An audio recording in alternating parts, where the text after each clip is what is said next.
ए ଶୁଣୁ, ଆଜି ଦିନ ଯାଇ କାମ କରିବୁ, କଲାବେଳୁ 400 ଟଙ୍କା ମଜୁରୀ ଦେବି, କାମ ମଝିରେ ଆଉ ଖାଇବାକୁ ଦେବିନି। ଆମ ଘର ପରିସ୍ଥିତି ବହୁତ ଖରାପ, ଆପଣ ଯେମିତି କହିବେ ମୁଁ ସେମିତି କାମ କରିବି। ହଁ ହଉ ମୁଁ ଯାଉଛି। ହଁ ହଉ ପାଣି ନେ। ବାବୁ, ପାଣି ବୋତଲଟା ଦେଲେ ସିନା, ସକାଳ ପହରୁ କିଛି ଖାଇନି, ଭାରି ଭୋକ ଲାଗିଲାଣି, କଣ ଦିଟା ଖାଇବାକୁ ଦେବେ କି? ନା ନା ନା ନା ନା, ମୁଁ ଆଗରୁ କହିଛି 400 ଟଙ୍କା ମଜୁରୀ ଦେବି, ହେଲେ ଖାଇବାକୁ ଦେବିନି। ଭାଇ ଟିକେ ରୁହ।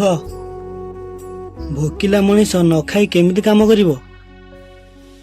ଭାଇ 400 ଟଙ୍କା ମଜୁରୀ ଦବା ବଡ଼ କଥା ନୁହେଁ। ମଣିଷକୁ ସମ୍ମାନ ଆଉ 2 ମୁଠା ଖାଇବାକୁ ଦବା ହିଁ ମଣିଷ ପଣିଆ।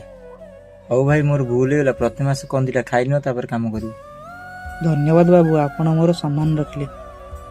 ଗୋଟେ କଥା ମନେ ରଖନ୍ତୁ, ଟଙ୍କା ନୁହେଁ, ମଣିଷ ପଣିଆ ହିଁ ମଣିଷର ସବୁଠାରୁ ବଡ଼ ପରିଚୟ।